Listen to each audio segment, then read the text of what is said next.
Hi, I'm Megan. Welcome to today's live reading of A Moonrise in the Fire by Tessia Ives, presented by Itsy Bitsy Book Bits. Join me. Chapter 1, September Love Song. My name is Talvi, and I have no powers. They say we are the person we choose to be, but it isn't true when there aren't any choices in the first place. At 19, I'm desperately trying to finish school while working as the sole caretaker of Starstone Temple, an ancient monastery passed down through my grandmother's family for over 7 centuries.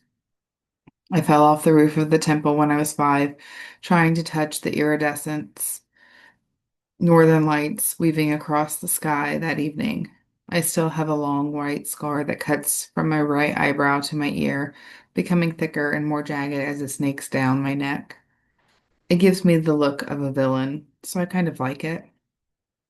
Plus, I can usually arrange my bangs to hide it. The scar is a reminder of how Starstone is such a big part of my life that Grams and I joke it's a third family member we can't escape. The egg I'm frying for Graham's breakfast sizzles in butter when I flip it, making my mouth water. Graham's isn't my real grandmother. When she was keeper of the temple, she found me in the altar room one winter's night, abandoned as a baby. After grumbling for a week that Starstone was an orphanage or a hospital, she said I grew on her. And since then, she's given me all the homemade cookies and love anyone could want. A timer chimes, so I pluck the cheese toast out of the oven, trying not to burn myself. My grand taught me that the universe is made up of 4 elements: earth, water, wind, and fire. And everyone is born with a little bit of a single elemental power. Everyone except me. I glance down. I've overmashed the avocado. Oops. Not that elemental powers are terribly useful, says the green-eyed monster. A small fire at your fingertips to light a candle, a bit of water to drink out of nowhere, a rock or dirt removed with the flick of a wrist. Nothing like in the movie where thunderstorms or wildfires or tidal waves are summoned out of nowhere. That would be more useful. Still, no one wants to be the dud. My birth parents didn't want a dud. It's probably why they left me at the temple and never looked back. It's fine. I do not allow myself to want something that clearly did not want me, parents or powers. The rooster clock in the kitchen said 7:55 a.m. Ugh, it better be running fast. I can't be late again. I pack up one of the egg sandwiches, leaving the other for Grams, and dash back into the bedroom to throw on a cozy taupe sweater dress the same color as my short, wavy hair. I used to wonder if my mom or dad had my moon-eyed look with light brown eyes that pick up the colors around them. But now I just imagine I'm one of Graham's long-lost relatives. There's no time to style my bangs, so I toss all the soft waves and sweep them over my scar. Low boots with a bit of a heel because I am short. Peach bubble knit scarf, book bag, done. On the way out, the screen door catches my scarf and yanks me back.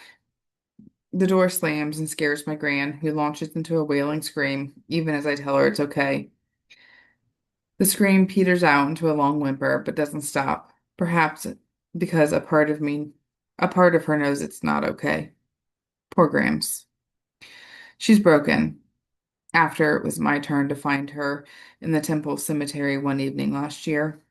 No one knows what happened, and she hasn't spoken since. That's why I take her place running Starstone. I love you, Grams, I call to her and sling my bag over her shoulder as I work to dislodge the scarf choking me.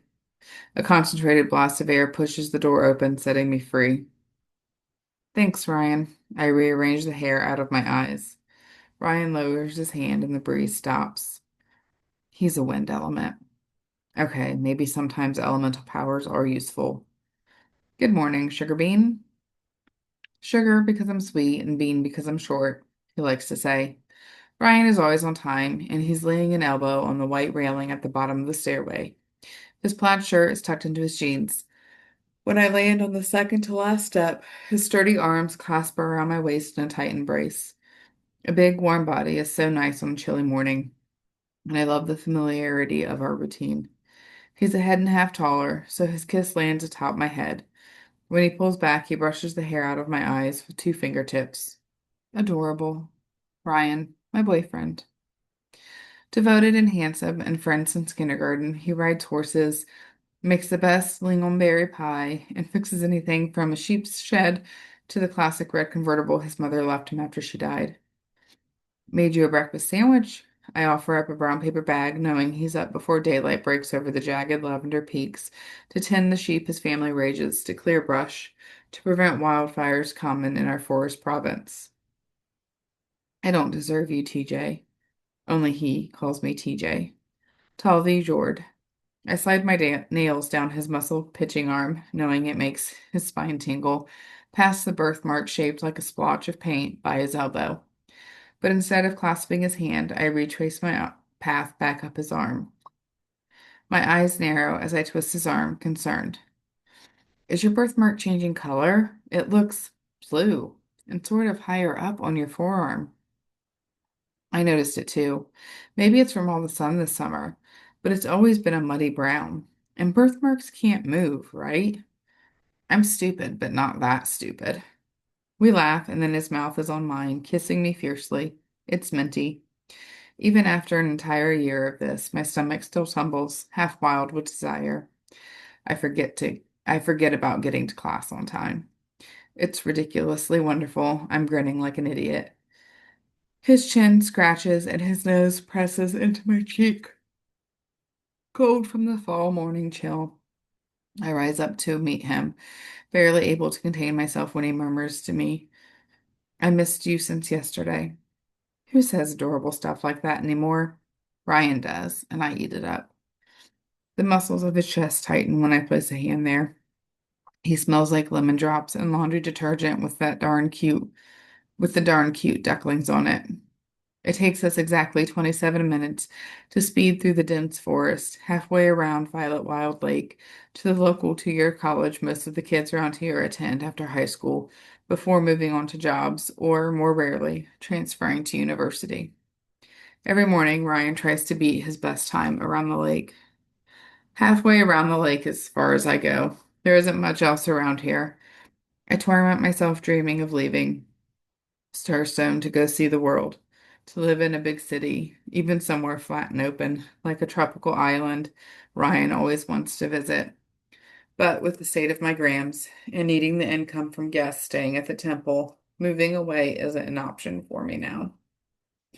But most of all, it is difficult to admit not having an element gets me anything from pity to disdain once I tell people, and I dread a whole new city of people finding out. The doctors ran all sorts of tests when I was little, and no, I'm not just a late bloomer. This has never happened to anyone before, so it was easier for everyone to accept it and look the other way. Ryan never looked the other way, though. I kiss him harder because I don't want to think about any of this anymore. You're my everything, he tells me often. He's a classic rock ballad about eternal love and soulmates and forever. I'm not sure if I believe in sappy love songs or soulmates like he does, but it's nice someone believes. At least we've made it to his car, parked under the row of golden aspen trees lining the dirt lane in front of my house. He swings open the passenger door of his convertible for me, but I pause at the edge of the lawn. Oh, a grass snake died.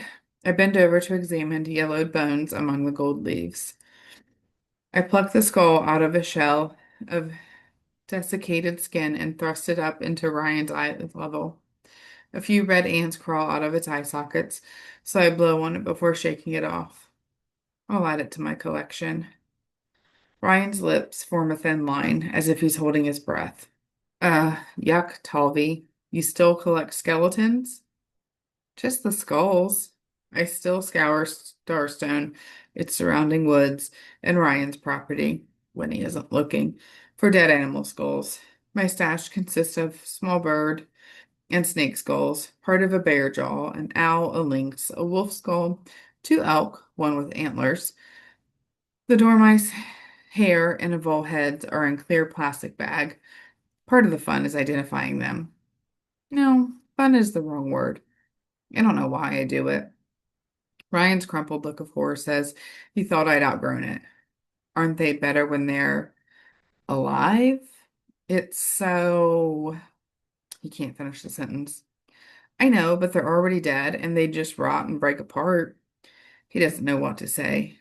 To him, I'm sweet, girly Talvi, who loves to prance around in dresses when the weather permits, and that's who he loves. Lately, I've been fighting hard for the prancing, sweet version to win. Let's steal a day, you and me. We could drive out to Wolf's Head Fjord and see the fall colors. Skip class? He asked with a roguish gleam in his blue eyes. I break into a smile, but I pull away and slide into the worn leather seat, tossing his baseball mitt into the back seat with the rest of his practice gear. Reality calls. I remind him that I will catch the bus home instead of waiting for him to finish baseball practice. Two guests are leaving this week, and I need to prepare for the next one. I turn to him. Can you believe someone rented out the entire thing for the next 6 months? All 8 bedrooms for just one person? A bitter autumn wind twines between us as Ryan confidently accelerates down the serpentine road with the car's top down. I thought you were going to help me with my homework, he says. You already took physics. His tawny brown hair flips up and down, and the muscles of his sun-bronzed forearm flex as he steers. I didn't pass, I murmur. Only 'cause you didn't take the final. You had all A's. This is easy for you. Please, he grovels. You're the brains and the beauty in this relationship. I let out a too high laugh. It feels good to hear, but I'm afraid it's not true. After all, I couldn't keep up while I took care of Grams in the hospital last year and won't graduate in the spring with Ryan.